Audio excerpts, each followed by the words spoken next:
রেস্টুরেন্টের নাম কি? জান্নাত। জান্নাত। এটা এরিয়ার লোকেশনটা কোনানো? ভৈরব। ভৈরব।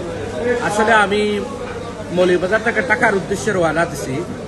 জান্নাত রেস্টুরেন্ট, তারা বলতেছে এটা ভালো রেস্টুরেন্ট। খাইতে বসছি, ওই দেখেন খাওয়ার মধ্যে চুল।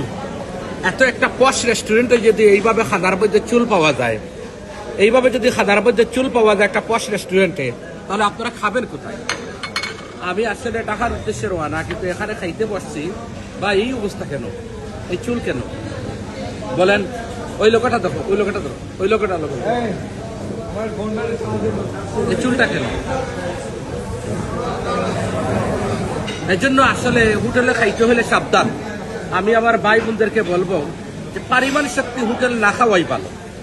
এই জন্য কোনো সফরে বাহির হইলে নিজের প্যাকেট টিফিনটা নিয়ে সাথে বাইর হওয়া ভালো, সেফটি।